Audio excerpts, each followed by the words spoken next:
أعوذ بالله من الشيطان الرجيم. بسم الله الرحمن الرحيم. ها أنتم أولئك تحبونهم ولا يحبونكم وتؤمنون بالكتاب كله وإذا لقوكم قالوا آمنا وإذا خلوا عضوا عليكم الأنامل من الغيظ قل موتوا بغيظكم إن الله عليم بذات الصدور إن تمسسكم حسنة تسؤهم وإن تصبكم سيئة يفرحوا بها وإن تصبروا وتتقوا لا يضركم كيدهم شيئا إن الله بما يعملون محيط صدق الله العظيم. আল্লাহ তাআলা বলেন, আর তোমরা তাদেরকে ভালোবাসো আর তারা তোমাদেরকে ভালোবাসে না। তোমরা সকল কিতাবের প্রতি বিশ্বাস করো, আর যখন তারা তোমাদের সাথে সাক্ষাৎ করে তারা বলে আমরা ঈমান এনেছি, আর যখন তারা একাকী হয় তখন তারা তোমাদের উপর রাগের বশবর্তী হয়ে আঙ্গুল কামড়াতে থাকে। আপনি বলে দেন তোমরা রাগের কারণে মৃত্যুবরণ করো। নিশ্চয়ই আল্লাহ তাআলা মনের মধ্যে যা আছে এ ব্যাপারে অবগত। যদি তোমাদের কোনো মঙ্গলে স্পর্শ করে এটা তাদের দুঃখ দেয়, আর যদি তোমাদের কোনো দুঃখ পৌঁছে তাতে তারা খুশি হয়। আর যদি তোমরা ধৈর্য ধারণ করো এবং তাকওয়া অর্জন করো তবে তাদের ষড়যন্ত্র তোমাদের কোনো ক্ষতি করবে না। নিশ্চয়ই আল্লাহ তাআলা তারা যা করে এ ব্যাপারে নিয়ন্ত্রণাধীন। তো আমরা এই আয়াতের তাফসীরের ক্ষেত্রে বলেছিলাম যেখানে আল্লাহ তাআলা কাফেরদেরকে, ইহুদি, খ্রিস্টান, মুনাফিক, ইসলামী শত্রুদেরকে বন্ধু, আস্থাভাজন মনে করতে নিষেধ করছেন, তাদেরকে বন্ধু বানাতে নিষেধ করছেন। কেন নিষেধ করছেন, কি কারণে তাদেরকে বন্ধু বানাবো না, আল্লাহ তাআলা আমাদেরকে 10টা কারণ এখানে উল্লেখ করছেন যে কেন তোমরা তাদেরকে বন্ধু মনে করবে না। তার মধ্যে 4টা গেছে গত সপ্তাহে, যে তারা তোমাদের ক্ষতি করতে কখনো অবহেলা করে না। 1 নম্বর ছিল তারা সবসময় চায় যে তোমরা ক্ষতিগ্রস্ত হও, এবং তাদের মুখ থেকেও অনেক বিদ্বেষমূলক কথা প্রকাশ পেয়ে যায়, এবং তাদের অন্তরে যত বিদ্বেষ আছে এটা আরো বেশি। এই 4টা গত সপ্তাহে গেছে। তো আজকে আল্লাহ তাআলা বলতেছেন যে শোনো, তোমরা তাদেরকে ভালোবাসো। তোমরা ইহুদি, খ্রিস্টান, হিন্দু, বৌদ্ধ, মুনাফিক, ইসলামী শত্রুদেরকে তোমরা ভালোবাসো বিভিন্ন কারণে। হতে পারে তারা তোমাদের আত্মীয়, হতে পারে তারা তোমাদের প্রতিবেশী, হতে পারে তোমাদের কাজের সহকর্মী অথবা তোমার সহপাঠী। বিভিন্ন কারণে তোমরা তাদেরকে ভালোবাসো, কিন্তু জেনে রাখো তারা তোমাদেরকে ভালোবাসে না। তোমরা তাদেরকে ভালোবাসো কিন্তু তারা তোমাদেরকে ভালোবাসে না। এবং এটা একটা কারণ যে তারা বিশ্বাসঘাতক। তুমি ভালোবেসে যাও কিন্তু সে তোমাকে ভালোবাসে না। যদি আপনি শুনেন কখনো আপনি যে স্ত্রীকে মনে প্রাণে ভালোবাসেন সে আপনাকে ভালোবাসে না, সে অন্য পুরুষকে ভালোবাসে, তো আপনার কাছে কেমন লাগবে? আপনার ভালোবাসা তার প্রতি আর থাকবে কিনা? আপনার কোনো ঘনিষ্ঠ বন্ধু, আপনি মনে করেন আপনি তাকে ভালোবাসেন কিন্তু সে আপনাকে পছন্দ করে না, তখন আপনার ভালোবাসা থাকবে কিনা? তো আল্লাহ তাআলা বলেন তোমরা যে ইহুদি, খ্রিস্টান, ইসলামী শত্রুদেরকে ভালোবাসো, জেনে রাখো তারা কিন্তু বিশ্বাসঘাতক, তারা তোমাদেরকে ভালোবাসে না। এখন তুমি বিবেচনা করো তুমি তাদেরকে ভালোবাসবা কিনা। দ্বিতীয় নাম্বার, ওয়া তুমিনুনা বিল কিতাবি কুল্লি, তোমরা সকল কিতাবের প্রতি বিশ্বাস করো। তোমরা যেরকম কোরআনকে বিশ্বাস করো, তাওরাতকে বিশ্বাস করো, ইনজিলকে বিশ্বাস করো, জবুরকে বিশ্বাস করো, এগুলো সব আল্লাহর পক্ষ থেকে অবতীর্ণ, এবং সমস্ত নবীদেরকে তোমরা বিশ্বাস করো। কিন্তু এই ইহুদি, খ্রিস্টান, ইসলামী শত্রুরা তারা সমস্ত কিতাবের উপর বিশ্বাস করে না। তারা শুধু বলে যে তাদের বিকৃত তৌরাত সত্য, তোমাদের কোরআন মিথ্যা, অথবা বলে তাদের বিকৃত ইনজিল সত্য, তোমাদের কোরআন মিথ্যা, অথবা বলে তাদের বিকৃত জাবুর সত্য, তোমাদের কোরআন মিথ্যা। তোমরা সবাই তাদেরকে আপন মনে করো, তাদের সব কিছুকে বিশ্বাস করো, তারা সত্য, তাদের নবী সত্য, সেটা তোমরা মানো, কিন্তু তারা কিন্তু তোমাদেরকে বিশ্বাস করে না, তারা বিশ্বাসঘাতক। এখন তোমরা দেখো যে তাদেরকে ভালোবাসবা কিনা। দ্বিতীয় নাম্বার কারণ, এটা 5 নাম্বার গেল। 6 নাম্বার কারণ, ওয়াইজা লাকুকুম ক্বালু আমান্না, তারা প্রতারক। যে তারা যখন তোমাদের সাথে সাক্ষাৎ করে তখন তোমাদেরকে বলে আমরা মুমিন, আসলে তোমাদের সাথে ধোঁকাবাজি করে। আবার যখন অন্য আয়াতের মধ্যে আছে ওয়াইদা খালাউ ইলা শায়াতিনহিম ক্বালু ইন্না মাআকুম ইন্নামা নাহনু মুস্তাহজিউন, আবার যখন তাদের দলবল ওই কাফেরদের, ইহুদি, খ্রিস্টান, মুনাফিকদের দলে যখন তারা আবার আলাদা হয় তখন বলে আমরা তো তোমাদের দলেই আছি, আমরা ওদের সাথে গেছিলাম, এরা তো সব ব্যাকল নির্বোধ, এগুলোর একটু এদেরকে নিয়ে একটু তামাশা করার জন্য গেছিলাম, ইন্নামা নাহনু মুস্তাহজিউন, একটু তামাশা করছি তাদেরকে নিয়ে, এরা তো নির্বোধ, বুঝে না। তারা মনে করে যে আমরা তাদেরকে ভালোবাসি, এই জন্য মনে প্রাণে আমরা যা বলি তাই শুনে, আমরা যেই পরামর্শ দেই মনে করে এই পরামর্শই একেবারে তাদের সফলতা, তাদের সুখ, কিন্তু আমরা যে তাদেরকে নিয়ে খেলতেছি এই নির্বোধরা কিছুই বুঝে না। তো তারা প্রতারক। আল্লাহ তাআলা বলেন যে তারা প্রতারক। এখন ভেবে দেখো তোমরা তাদেরকে ভালোবাসবা কিনা। তারপরে 7 নম্বর, ওয়াইদা খালাউ আদু আলাইকুমুল আনামিলা মিনাল গাইজ, যে তারা বিদ্বেষী, আপনার সাথে সম্পর্ক হইতে পারে, যদি কোনো কারণে শত্রুতা হয় তার সাথে আপোষ হইতে পারে। আপনার জমি নিয়ে গন্ডগোল লাগছে, জমির মীমাংসা হইতে পারে, অথবা টাকা পয়সা নিয়ে গন্ডগোল লাগছে, মীমাংসা হইতে পারে। কিন্তু কারো অন্তরের মধ্যে যদি আপনার জন্য বিদ্বেষ থাকে, হিংসা থাকে, তার সাথে কখনো আপোষ হবে না, তার সাথে কখনো আপনি সংশোধন করতে পারবেন না, সুসম্পর্ক তৈরি করতে পারবেন না। কারণ সে মনে প্রাণে আপনাকে বিদ্বেষ করে, আপনাকে হিংসা, আপনাকে পছন্দ করে না। আপনি যতই তার সাথে ভালো ব্যবহার করেন, কিন্তু তার মনে মনে এ পাস করছে আর আমি ফেল করছি, ওরে আমার 12টা বাজাইতেই হবে, মনে মনে আপনার বিদ্বেষ। আপনি যতই তাকে ভালোবাসেন, 5তলা বাড়ি করছে আমি করতে পারি নাই, এর 12টা বাজাইতেই হবে, মনে মনে বিদ্বেষ। তো আল্লাহ তাআলা বলেন তারা বিদ্বেষী। ওয়াইদা খালাউ আদু আলাইকুমুল আনামিলা মিনাল গাইজ, বিদ্বেষের চরম পর্যায় তার আল্লাহ তাআলা বলতেছেন। আগের এতক্ষণ যে আগের যে 5টা পর্যন্ত এগুলো মনের কথা ছিল, যে তারা মনে মনে চায় যে তোমরা ক্ষতিগ্রস্ত হও, মনে মনে তাদের মধ্যে অনেক তোমাদের ব্যাপারে বিদ্বেষ আছে, তারপরে তারা তোমাদেরকে সবসময় ক্ষতি করতে চায়, তোমাদেরকে ভালোবাসে না, এগুলো সব মনের কথা। কিন্তু ওই প্রতারক থেকে নিয়ে এটা হলো স্পষ্ট যে তারা প্রতারক। তোমাদের সাথে সাক্ষাৎ করে বলে যে আমরা মুমিন, কিন্তু তাদের দলের সাথে যখন যায় তখন তারা বলে যে না আমরা কাফের, আমরা ওদের সাথে খেলাধুলা করছি। এটা তাদের স্পষ্ট, আচরণ দ্বারা প্রকাশ্য, স্পষ্ট। তোমরা যদি দেখতে চাও তাদের আচরণ দেখো, মন তো তোমরা জানো না, কিন্তু আচরণ তো বুঝো, দেখো তাদের আচরণ।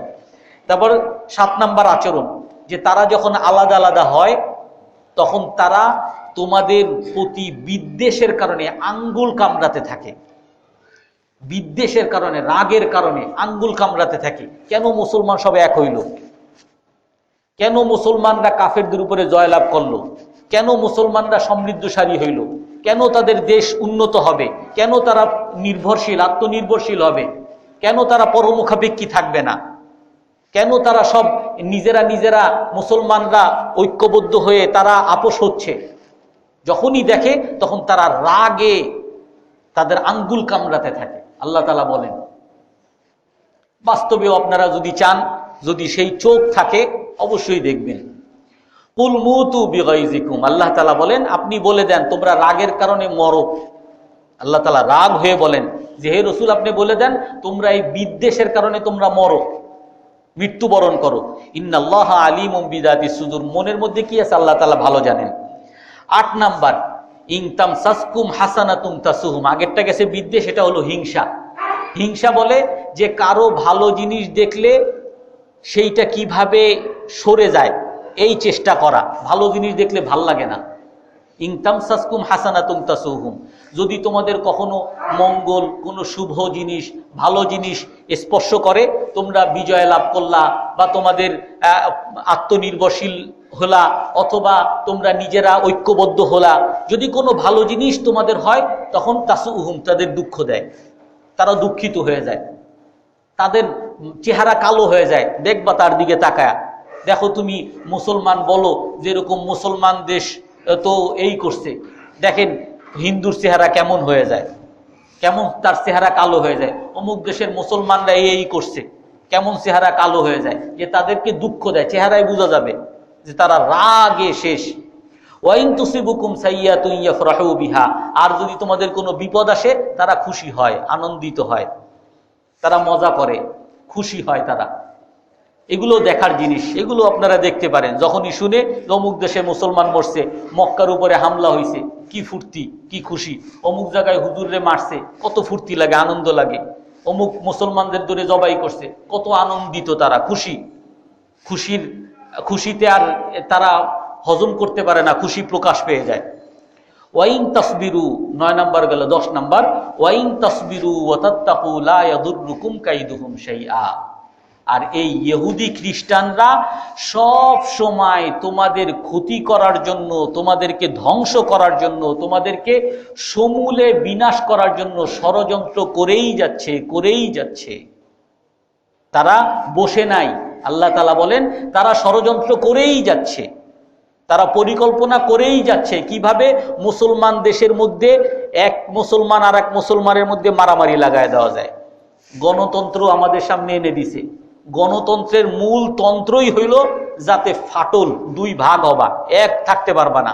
একজন বিরোধী দল, বিরোধী তুমি যা করবা সব খারাপ, এটা বলতে হবে, আর না হয় বিরোধী দল হইতে পারবে না। তুমি যদি নামাজ পড়ো, নামাজও তোমার খারাপ, তুমি জিকির করো, তসবিহ নাও, এটাও খারাপ, সব খারাপ। এরকম ফাটল তৈরি করতে হবে, এটা আমাদেরকে দিয়ে দিছে তারা ষড়যন্ত্র। অথচ দেখেন তাদের দেশে গিয়ে দেখেন তাদের দেশের গণতন্ত্র কি, আমাদের মতো গণতন্ত্র না। ভালো জিনিস, হ্যাঁ, সব বিরোধী দল ওই ভালো জিনিসের প্রশংসা করে, আর আমাদের যদি বিরোধী দল ভালো জিনিসের প্রশংসা করে তার সদস্যপদ বাতিল, যে আমার কি বলে দলের বাইরে কথা বলছেন, সদস্যপদ বাতিল। অথচ তাদের গণতন্ত্র এরকম না, আমাদেরকে দিয়ে দিছে যাতে মুসলমানের মধ্যে ফাটল থাকে, বিভক্ত থাকে মুসলমানরা। আজকে সারা পৃথিবীতে দেখেন, আজকে কি মুসলমানরা যে মরতেছে, কাফেররা কি মারতেছে, তারা কি হামলা করে, মুসলমানকে মারতেছে।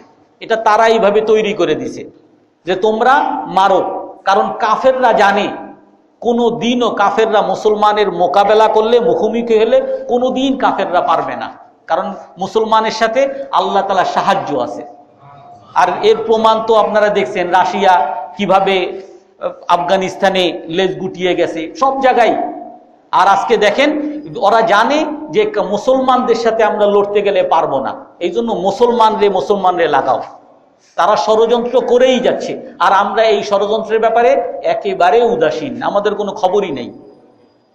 এই তাফসির কুরতুবির মধ্যে, এইখানে তাফসির কুরতুবির মধ্যে ইমাম কুরতুবি এখানে লেখে, আপনারা জানেন গ্রানাডা একটা দেশ, স্পেনের একটা দেশ, অনেক সভ্য, এত সভ্য যে প্রায় সেটা হলো 350 হিজরি সনে, মানে এখন থেকে প্রায় 1100 বছর আগে ওই গ্রানাডা যে প্রদেশ, যে দেশটা, ওই দেশে আমাদের যে সুয়েরেজ লাইন আছে না, এই যে বাথরুমের সুয়েরেজ যে লাইন আমরা করে, একদিন করে আবার 2 দিন পরে ভাঙ্গে। ঢাকা শহরে সবসময় ভাঙ্গনের উপরে থাকে, কারণ এই জায়গা দিয়ে করছে, ওই জায়গা আবার পানি জমে, ওইখান থেকে আবার ময়লা হয়। সারা ঢাকা শহরে সবসময় ভাঙ্গে আর খোরে, এরকম না। 1100 বছর আগে সেইখানের যে সুয়েরেজ লাইন করছে, পানির লাইন করছে, এখন পর্যন্ত সেই পানির লাইন দ্বারা তারা পুরো শহরের মধ্যে পানি সাপ্লাই দিচ্ছে। মুসলমান আমলে ইসলামী সাম্রাজ্যে ইসলামী হুকুমত যখন তখন সেখানে ছিল, মুসলমানরা যখন সেখানে খেলাফত ছিল, সেই সময় পানির লাইন করছে, সেই সময় সুয়েরেজ লাইন করছে, সেই সুয়েরেজ লাইন এখনো তারা ব্যবহার করতেছে। এখনো তারা বলতে বাধ্য যে সভ্যতা যদি থাকে, যদি উন্নতি থাকে, তাহলে স্পেন দেখো, স্পেনের গ্রানাডা দেখো। সেই ইমাম কুরতুবী রহমতুল্লাহ আলাইহি বলে ওই যুগে প্রায় তখন হইল 200 হিজরি সনে, তখনও গ্রানাডা পতন হয়নি, কাফেরদের হাতে যায়নি। সেই সময় উনি লেখেন যে আল্লাহ তাআলা কাফেরদেরকে বন্ধু বানাতে নিষেধ করছে, কিন্তু এই গ্রানাডা তারা কাফেরদেরকে বিভিন্ন পদে পদে দিয়ে রাখছে। আমার মনে হয় অতি সত্বর এই গ্রানাডা কাফেরদের ষড়যন্ত্রের কারণে মুসলমানদের হাতে আর থাকবে না। আর সত্যি কিছুদিন পরে ওই তারা মুসলমান খলিফা, তারা উন্নতির জন্য তারা বিশ্বাস করে, তারা কি বলে উদারতা দেখাতে গিয়ে যে আমরা মডারেট মুসলমান, উদারতা দেখাতে গিয়ে বিভিন্ন পদে পদে বড় বড় পদে ওই কাফেরদেরকে, খ্রিস্টানদেরকে, তাদেরকে বিভিন্ন পদে দিছে। আর তারাই আস্তে আস্তে একসময় কৌশলে কৌশলে ওই মুসলমানদেরকে ওখান থেকে শেষ করে দিছে। আর তারপরে তারা ওই কাফেরদেরকে ডেকে মুসলমানকে একেবারে চিরতরে মানে কচু কাটা করে সবাইকে পানিতে ভাসিয়ে দিছে। ওই গ্রানাডার ইমাম কুরতুবী রহমতুল্লাহর ভবিষ্যৎবাণী ওই সময় যদি এরকম হয়, তো আমাদের কি হবে? আমাদের ওই একই অবস্থা। আজকে সারা পৃথিবীর যত মুসলিম দেশগুলো আছে, এই জন্য এই আয়াতের তাফসিরের মধ্যে লেখেন যে আল্লাহ তাআলা কাফেরদেরকে বন্ধু বানাইতে নিষেধ করছেন। এই জন্য কাফেরদেরকে কোনো আস্থাভাজন চাকরিতে পদ দেওয়া এটা নিষেধ। যদি এমন কোনো পদ হয় যেই কাজ কাফেররা ছাড়া পারে না, তখন সেখানে মুসলমানকে সেই পদের জন্য উপযোগী করা ওয়াজিব। তারপরও কাফেরকে সেই আস্থাভাজন কোনো গুরুত্বপূর্ণ কোনো পদে রাখা জায়েজ নেই মুসলমানদের জন্য। দ্বিতীয়, এখান থেকে তাফসিরের কিতাবের মধ্যে আসছে, সব তাফসিরে বাগাওয়ী, তাফসিরে কুরতুবীর মধ্যেও আছে, কোন কাফেরকে এমন কোন পদ দেওয়া জায়েজ নাই যেই পদের কারণে কাফের মুসলমানদের উপরে মাতাব্বরি করতে পারে। কাফের একটা বড় মর্যাদায় আছে, আর মুসলমান গিয়ে স্যার একটু আমার ফাইলটা, যা তোর মুসলমানের জাতি তোর খারাপ। যেইখানে কোনো কাফেরকে এমন পদ দেওয়া যার কারণে মুসলমানদের উপরে সে মাতাব্বরি করতে পারে, মুসলমানদেরকে সে অপমান করতে পারে, এরকম পদ দেওয়া মুসলমানদের জন্য জায়েজ নেই। ওই ইমাম কুরতুবী তখন বলে গেছে যদি এটা করা হয় তাহলে তারা মুসলমানদেরকে শেষ করে দিবে, কারণ তাদের ষড়যন্ত্র সবসময় অব্যাহত আছে। কিন্তু আল্লাহ তাআলা এখানে বলেন কি, ওয়াইন তাসবিরু ওয়া তাত্তাকু লা ইয়াদুররুকুম কাইদুহুম শাইআ। তবে শুনো, তোমরা যদি সবর করো। আমাদের এখন যেটা বলে যে আমরা কেন কাফেরদের সাথে সম্পর্ক রাখি, কেন? কারণ কাফেরদের ছাড়া সম্ভব না, এইটা বলে যে আমরা যদি তাদের সাথে ওই পররাষ্ট্র নীতির মধ্যে যদি বহির্রাষ্ট্রের সাথে যদি আমাদের সুসম্পর্ক না থাকে, আমাদের ব্যাংক চলবে না, কারণ ব্যাংক তাদের উপরে নির্ভর। আমরা কোনো দেশ আমাদের উপর আক্রমণ করলে আমাদের তাদের সাথে সম্পর্ক না থাকলে আমাদের বাঁচানোর কেউ আসবে না, আর তাদের ছাড়া আমাদের চলবে না। এরকম আল্লাহ তাআলা বলেন ওয়াইন তাসবিরু ওয়া তাত্তাকু, যদি তোমরা সবর করো আর আল্লাহকে ভয় করো, তাদের সারা পৃথিবী মিলেও তারা যদি ষড়যন্ত্র করে তোমাদের কোনো ক্ষতি করতে পারবে না। ইন্নাল্লাহা বিমা ইয়ামালুনা মুহীত। আর জেনে রাখো তারা যা করে সব আল্লাহ তাআলার নিয়ন্ত্রণে আছে, আল্লাহ তাআলার নিয়ন্ত্রণের বাইরে কিছু নাই। আমরা যতই মনে করি তারা একেবারে অনেক উপরে, আমাদেরকে তাদের ছাড়া আমরা একবেলা ভাতও খাইতে পারবো না, তারা যদি আমাদেরকে সাহায্য না করে আমরা মনে হয় একেবারে শেষ, আমাদের অস্তিত্বই থাকবে না। আল্লাহ তাআলা বলেন যে না, তাদের সমস্ত কাজ কর্ম পরিকল্পনা সব আমার হাতের মধ্যে আছে। তোমরা আমাকে ভয় করো, তোমরা আমি যা বলি এইটার উপরে সবর করো, আমি তোমাদেরকে সফলতা, সমৃদ্ধি, সহযোগিতা সব আমি তোমাদেরকে দান করব। আল্লাহ তাআলা আমাদেরকে আমল করার তৌফিক দান করেন। আরো কোনো প্রশ্ন আছে?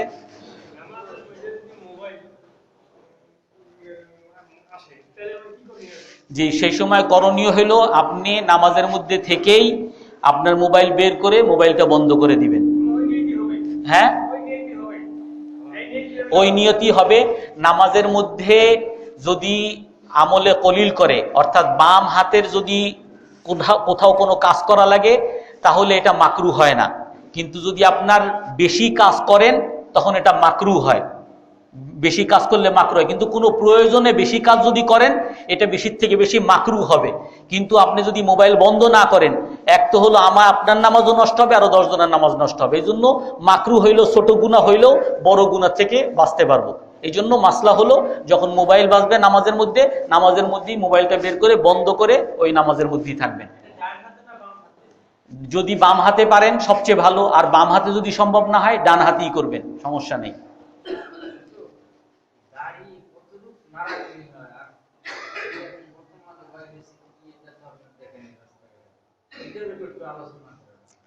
এটার উপরে আলোচনা করলে তো আচ্ছা, যাই হোক, আপনি রাখছেন এইটাই ঠিক আছে, অনেক সুন্দর। আল্লাহর রাসূল হাদিসে বলছেন, উরফুল লুহা, তোমরা দাড়িকে লম্বা করো আর মোষকে খাটো করো। আর দাড়িকে কতটুক লম্বা করব? ইবনে ওমর রাদিয়াল্লাহু তাআলা আনহুর হাদিসের মধ্যে আসে, উনি বলছেন যে আমি দাড়ি এরকম ধরে এক মুষ্টির বাইরে যে লম্বাগুলো থাকে এগুলো আমি ছোট করতাম। তো সেই হিসাবে ওলামায়ে কেরাম বলেন যে এক মুষ্টি পরিমাণ দাড়ি রাখলে সেটাকে লম্বা রাখতে যে আল্লাহর রাসূল বলছেন সেটা বোঝা যাবে। ছোট রাখে তো ওইগুলোকে চেয়ে তো ভালো যে একেবারেই রাখে না। জি,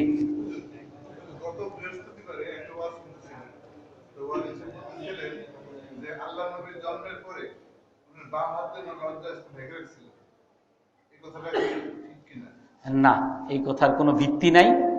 আমি আপনাকে গত সপ্তাহে থেকে প্রশ্ন করছিল, আমি দেখছি, আমার দেখা মতো আমি কিছু পাই নাই। তারপরেও যদি আপনাদের কোথাও কোনো প্রমাণ থাকে আমাকে বললেন, তখন আমি হয়তো এটার শুদ্ধতা অশুদ্ধতা বের করবো।